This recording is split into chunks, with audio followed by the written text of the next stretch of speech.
So article number 13 ಇದರಲ್ಲಿ 2 parts ಇದೆ. There are 2 parts. ಒಂದು, those laws which was passed during British rule, ಬ್ರಿಟಿಷರ ಆಳ್ವಿಕೆಯ ಸಂದರ್ಭದಲ್ಲಿ ಜಾರಿಗೆ ಬಂದಿದ್ದಂತ ಕಾನೂನುಗಳು, which was passed during British rule. ಇದನ್ನ ಲಾಸ್ಟ್ ಹೋಗುವಾಗ ಹೇಳಿದ್ದೆ, ಹೌದಾ? ಇನ್ನೊಂದ್ಸಲ ರಿಪೀಟ್ ಮಾಡ್ಬಿಡುವ. So during British rule many laws, rules, regulations was passed, isn't it? ಹಲವಾರು ಕಾಯ್ದೆಗಳನ್ನ, ನಿಯಮಾವಳಿಗಳನ್ನ, ನಿಬಂಧನೆಗಳನ್ನ ಜಾರಿಗೆ ತಂದಿದ್ರು. ಯಾರ ಕಾಲದಲ್ಲಿ? ಬ್ರಿಟಿಷರ ಆಳ್ವಿಕೆಯ ಸಂದರ್ಭದಲ್ಲಿ, ಡ್ಯೂರಿಂಗ್ ಬ್ರಿಟಿಷ್ ರೂಲ್. ಒಂದು ಪ್ರಶ್ನೆ ಉದ್ಭವ ಆಗೋದೇನು ಅಂತಂದ್ರೆ, these loss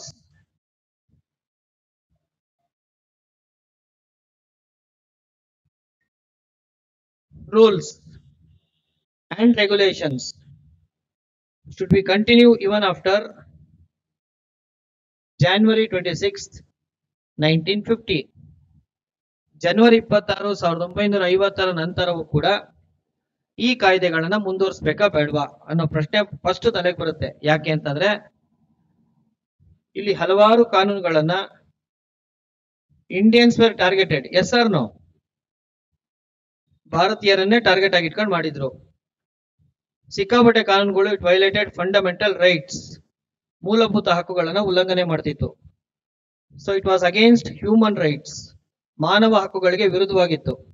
when all these things were there, ಇವೆಲ್ಲವೂ ಪರಿಸ್ಥಿತಿ ಇದ್ದಂತಹ ಸಂದರ್ಭದಲ್ಲಿ ಇದನ್ನ ಆಸ್ ಇಟ್ ಈಸ್ ಕಂಟಿನ್ಯೂ ಮಾಡ್ಬೇಕಾ? We cannot continue. ಇದನ್ನ ಕಂಟಿನ್ಯೂ ಮಾಡಕ್ ಆಗೋದಿಲ್ಲ. This is first thing. ಹಾಗಂತ these laws can we rewrite, ಮತ್ತೆ ಬರೆಯೋದಕ್ಕೆ ಸಾಧ್ಯನಾ? That is also impossible. Because ನನಗೆ ಗೊತ್ತಿರಂಗೆ 1500ಕ್ಕಿಂತ ಜಾಸ್ತಿ ಲಾಗಳಿದ್ದು, 1500 and above laws. It was passed during British rule. ಈಗ ನಿಮ್ ತಲೆಗೆ ಬರೋ ಒಂದು ಪ್ರಶ್ನೆ ಏನು ಅಂತಂದ್ರೆ, ಒಂದು ಯೋಚನೆ, ಬೇಕಾಗಿದ್ದು ಇಟ್ಕೊಂಡು ಬೇಡದ ಬಿಟ್ಬಿಡೋಣ. This is your normal dialogue, ಹೌದಾ ಇಲ್ವಾ? ನಮಗ್ ಬೇಕಾಗಿದ್ದು ಇಟ್ಕೊಂಡು ಬೇಡದ ಬಿಟ್ಬಿಡೋಣ, ಹೌದಾ ತಾನೆ? ಅದನ್ನ ಲಾಸ್ಟ್ ಕ್ಲಾಸ್ ಅಲ್ಲೆಲ್ಲ ಹೇಳಕ್ ಹೋಗಿರ್ಲಿಲ್ಲ, ಈಗ ಹೇಳ್ತಾ ಇದೀನಿ, ಕೇಳಿಸ್ಕೊಳ್ಳಿ. ಅದಕ್ಕೆ ಮುಂದಕ್ಕಾಗಿದ್ದು. ಸೊ ಇಯರ್ ಒಂದು ಸ್ಟೇಟ್ಮೆಂಟ್ ಬರೀತೀನಿ, ನೀವೇ ಆ ಸ್ಟೇಟ್ಮೆಂಟ್ ನ ಇಂಟರ್ಪ್ರಿಟೇಷನ್ ಮಾಡೋದಕ್ಕೆ ಟ್ರೈ ಮಾಡಿ, ಸರಿನಾ? The president while removing election commissioners shall take the recommendation of Chief Election Commissioner.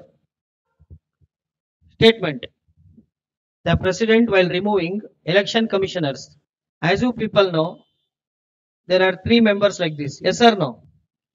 One is Chief Election Commissioner and the other 2 are election commissioners. ಒಬ್ರು ಮುಖ್ಯ ಚುನಾವಣಾ ಆಯುಕ್ತರು, ಮತ್ತಿಬ್ರು ಚುನಾವಣಾ ಆಯುಕ್ತರಾಗಿ ಕೆಲಸ ಮಾಡ್ತಿರ್ತಾರೆ, ಹೌದಾ ಇಲ್ವಾ? ಈಗ ಇವ್ರನ್ನ ಏನಾದ್ರು ಪ್ರೆಸಿಡೆಂಟ್ ತೆಗಿಬೇಕು ಅಂತಂದ್ರೆ ಇವ್ರದ್ದೇನ್ ತಗೋಬೇಕಂತೆ? ರೆಕಮೆಂಡೇಶನ್ ಶುಡ್ ಬಿ ಟೇಕನ್ ಅಂತ ಇದೆ.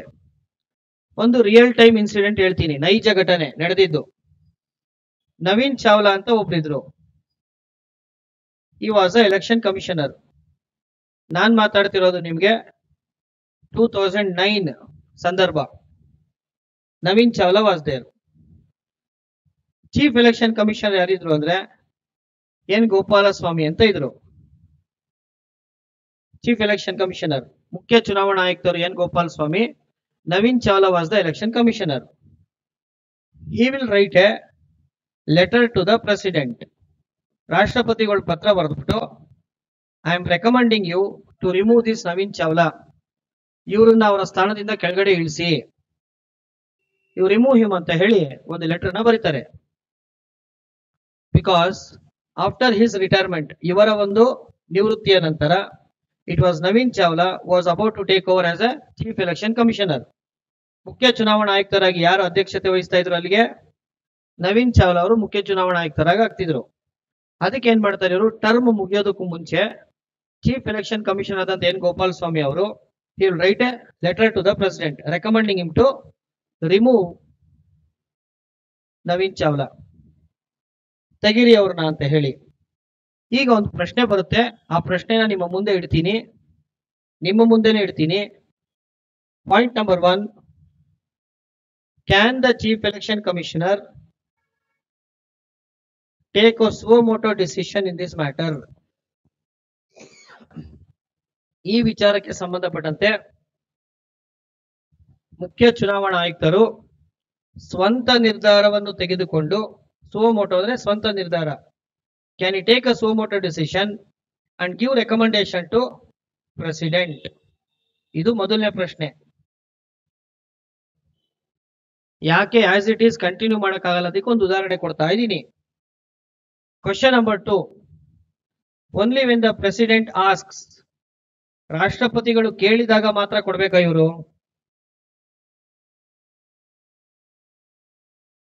ಎರಡು ಪ್ರಶ್ನೆ ನಿಮ್ ಮುಂದೆ ಇದೆ, ನೀವೇ ನನಗೆ ಉತ್ತರ ಕೊಡಿ. ಈಗ ಮತ್ತೆ ಹೇಳ್ತಿದ್ದೀನಿ, the president while removing the election commissioners shall take the recommendation of chief election commissioner. ಮುಖ್ಯ ಚುನಾವಣಾ ಆಯುಕ್ತರ ಶಿಫಾರಸನ್ನು ಪಡೆದು ರಾಷ್ಟ್ರಪತಿಗಳು ಚುನಾವಣಾ ಆಯುಕ್ತರನ್ನು ತೆಗೆದುಹಾಕತಕ್ಕದ್ದು. ಆರ್ಟಿಕಲ್ ನಂಬರ್ 329 ಕ್ಲಾಸ್ 5, 329 ಕಲಂ 5. ನಿಮ್ಮ ಮುಂದೆ ಪ್ರಶ್ನೆ ಇಟ್ಟಿದ್ದೀನಿ. ಮೊದಲನೇ ಪ್ರಶ್ನೆ ಏನು ಅಂತಂದ್ರೆ, ಪ್ರೆಸಿಡೆಂಟ್ ಕೇಳಿದಾಗ ಮಾತ್ರ ಕೊಡ್ಬೇಕಾ? ಎರಡನೇ ಪ್ರಶ್ನೆ, ಸ್ವಂತ ನಿರ್ಧಾರ ತಗೊಂಡು ರೆಕಮೆಂಡೇಶನ್ ಕೊಡ್ಬೋದಾ? 1 by 1 ಯೋಚನೆ ಮಾಡಿ ಆನ್ಸರ್ ಮಾಡಿ. ತಗೋಬಹುದು, ಎಸ್. ತಗೋಬೋದಾ, ತಗೊಳಂಗಿಲ್ವಾ? ಸ್ವಂತ ನಿರ್ಧಾರ ತಗೋಬಹುದು. Yes madam, what is your opinion? Only president ಕೇಳಿದಾಗ ಮಾತ್ರ ಹೇಳ್ಬೇಕು ಅಂತನಾ? Okay, then anybody else? S,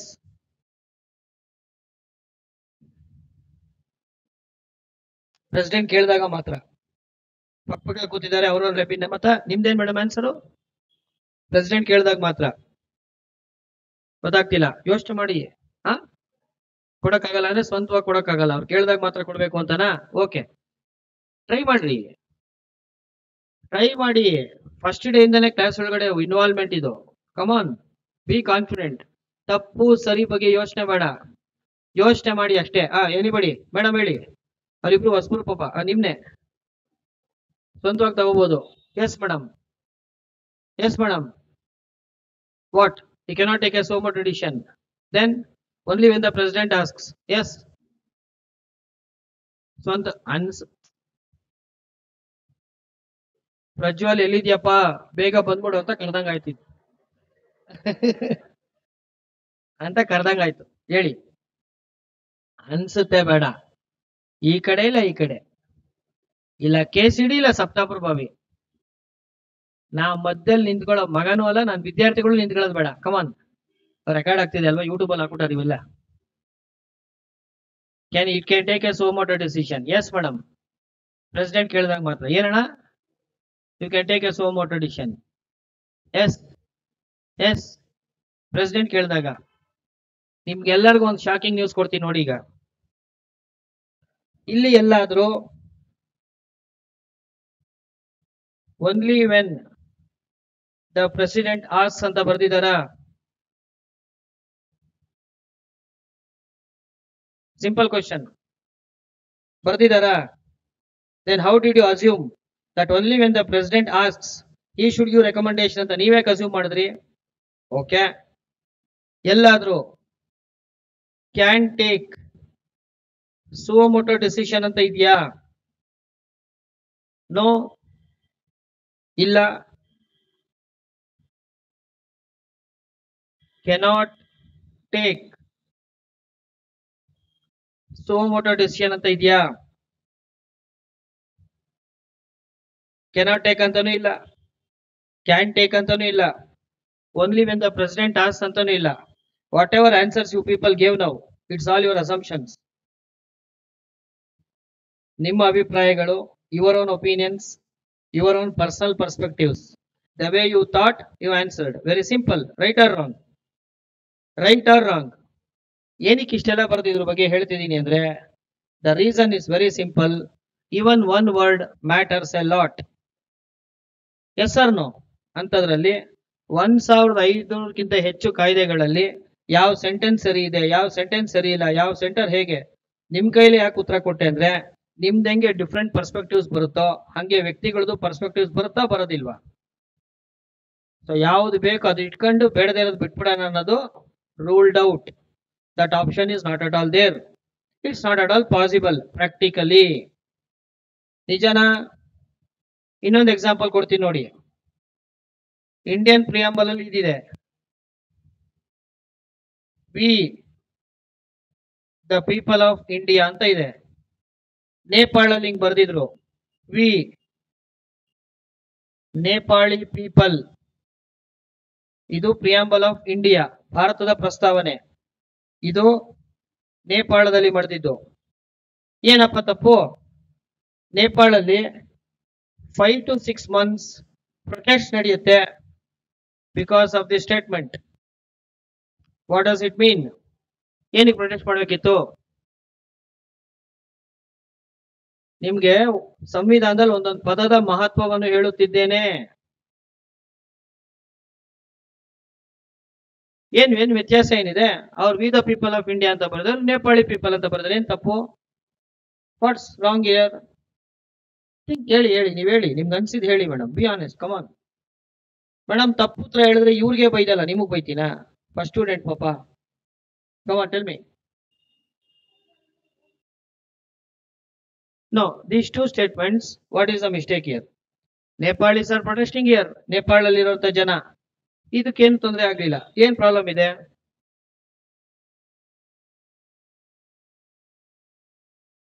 ಇಲ್ಲಿ ನೋಡಿ ಮೇಡಮ್, ಅರ್ಥ V the people of India ಅಂದ್ರೆ ಭಾರತದಲ್ಲಿ ಇರುವವರೆಲ್ಲರೂ ಅಂತ ಆಗ್ಬಿಡುತ್ತೆ. ಅಂದ್ರೆ ಒರಿಜಿನಲ್ ಇನ್ಹ್ಯಾಬಿಟೆಂಟ್ಸ್ ಆಫ್ ಇಂಡಿಯಾ ಅಂತ ಬರಲ್ಲ, ಭಾರತದ ಮೂಲ ನಿವಾಸಿಗಳು ಅಂತ ಬರೋದಿಲ್ಲ. ಯಾರ್ಯಾರು ಇಂಡಿಯಾಗೆ ಬಂದು ಸಿಟಿಸನ್ಶಿಪ್ ತಗೋತಾರೋ ಅವರೆಲ್ಲರೂ ಕೂಡ ಏನಾಗ್ತಾರೆ? They will become Indians. ಇದರ ಅರ್ಥ ಏನು? ವಿ ನೇಪಾಳಿ ಪೀಪಲ್ ಅಂದ್ರೆ only the original inhabitants of Nepal. ನೇಪಾಳದ ಮೂಲದವರಿಗೆ ಮಾತ್ರ ಅನ್ವಯವಾಗುತ್ತದೆ ಅಂತ ಅರ್ಥ ಆಗೋದಿಲ್ವಾ? ಸೊ ಏನಕ್ಕೆ ಇಷ್ಟೆಲ್ಲ ಹೇಳ್ತಿದೀನಿ ಅಂದ್ರೆ, one word will make huge difference in any constitution. Yes or no? ಈಗ ಉತ್ತರ ಕೊಡಿ ನೋಡೋಣ. ಬೇಕಾಗಿದ್ದು ಇಟ್ಕೊಂಡು ಬೆಳೆದ ಬಿಟ್ಬಿಡೋಣ ಸರ್, ಇನ್ನೊಂದ್ಸಲ ನೋಡೋಣ. ಆಗಲ್ಲ. ಬೇಕಾಗಿದ್ದು ಇಟ್ಕೊಂಡು ಬೆಳೆದ ಬಿಟ್ಬಿಡೋದಿಕ್ಕೆ. So what shall I do ನಾವು? ಒಂದ್ ಕಡೆ ರೀರೈಟ್ ಮಾಡಕ್ಕೂ ಆಗಲ್ಲ ಬ್ರಿಟಿಷರ ಕಾನೂನುಗಳನ್ನ, ಮತ್ತೊಂದ್ ಕಡೆ ಅಬಾಲಿಷ್ ಮಾಡಕ್ಕಾಗಲ್ಲ, ಮತ್ತೊಂದ್ ಕಡೆ ಆಸ್ ಇಟ್ ಈಸ್ ಕಂಟಿನ್ಯೂ ಮಾಡಕ್ಕಾಗಲ್ಲ, ಮತ್ತೊಂದ್ ಕಡೆ ನಿಮ್ ತಲೆಗೆ ಬಂದಂತ ಯೋಚನೆ ಬೇಕಾಗಿದ್ದು ಇಟ್ಕೊಂಡು ಬೆಳೆದೇ ಬಿಟ್ಬಿಡೋಣ, ಅದು ರೌಲ್ಡ್ ಔಟ್. ನಿಜಾನಾ? ನಾವು ವಾಟ್ ಶಾಲ್ ಐ ಡೂ ನಾವು? ಅದಕ್ಕೆ ಸಂವಿಧಾನದಲ್ಲಿ ಬರೀತಾರೆ. ಅದನ್ನೇ ನಿಮ್ಗೆ ಲಾಸ್ಟ್ ಕ್ಲಾಸ್ ಅಲ್ಲಿ ಹೋಗುವಾಗ ಹೇಳ್ಬಿಟ್ಟು ಹೋಗಿದ್ದು. Those laws which was passed by the British, ಬ್ರಿಟಿಷರ ಕಾಲದಲ್ಲಿ ಬಂದಿದ್ದ ಶಾಸನಗಳು shall continue to be in force. ಬ್ರಿಟಿಷರ ಕಾಲದ ಶಾಸನಗಳು, ಕಾಯ್ದೆಗಳು ಎಲ್ಲವೂ ಕೂಡ ಸಂವಿಧಾನ ಜಾರಿಗೆ ಬಂದ ನಂತರವೂ ಕೂಡ ಮುಂದುವರಿಯುತ್ತದೆ. Shall continue to be in force even after the commencement of the constitution. ಸಂವಿಧಾನ ಜಾರಿಗೆ ಬಂದ ನಂತರವೂ ಕೂಡ ಬ್ರಿಟಿಷರ ಕಾಲದ ಶಾಸನಗಳೆಲ್ಲ ಮುಂದುವರಿಯುತ್ತದೆ. ಆದರೆ if these laws violate fundamental rights, ಈ ಶಾಸನಗಳು ಮೂಲಭೂತ ಹಕ್ಕುಗಳನ್ನು ಉಲ್ಲಂಘನೆ ಮಾಡಿದರೆ, to the extent of its violation, it shall be considered as null and void by the courts. ನ್ಯಾಯಾಲಯಗಳಿದನ್ನು ಅಸಿಂಧು ಎಂದು ಘೋಷಣೆ ಮಾಡುವ ಅಧಿಕಾರ ಹೊಂದಿರುತ್ತದೆ. ಇದರ ಅರ್ಥ ಏನು ಅಂತಂದ್ರೆ, let us assume this is a law which is passed by the British. ಬ್ರಿಟಿಷರ ಕಾಲದ ಶಾಸನ. Let us assume there are 20 provisions in this particular law. ಈ ಕಾನೂನಲ್ಲಿ 20 ಅಂಶಗಳಿದೆ ಎಂದು ಭಾವಿಸೋಣ. There are 20 provisions. ಈ 20 provisions ಅಲ್ಲಿ ಒಂದು ಪ್ರಾವಿಷನ್ ಏನಾದರೂ ಫಂಡಮೆಂಟಲ್ ರೈಟ್ ನ ವೈಲೇಟ್ ಮಾಡ್ತಿದ್ರೆ ಏನಾಗುತ್ತೆ ಅವಾಗ? This provision will be declared as null and void. ಈ ಅಂಶವನ್ನು ಏನೆಂದು ಪರಿಗಣಿಸಲಾಗುತ್ತದೆ? ಅಸಿಂಧು ಎಂದು ಪರಿಗಣಿಸಲಾಗುತ್ತದೆ. This provision shall be considered as null and void. Remaining provisions which are not violating fundamental rights shall be valid. Understood or not? ಉಳಿದ ಅಂಶಗಳು ಮೂಲಭೂತ ಹಕ್ಕನ್ನು ಉಲ್ಲಂಘನೆ ಮಾಡದೇ ಇದ್ದರೆ ಅದು ಸಿಂಧುತ್ವವನ್ನು ಹೊಂದಿರುತ್ತದೆ. It will be valid. ನೋಡಿ ಈ ಸೆಂಟೆನ್ಸ್ ಎಷ್ಟು ಇಂಪಾರ್ಟೆಂಟ್ ಅಂತ. To the extent of its violation ಅಂದ್ರೆ ಏನರ್ಥ?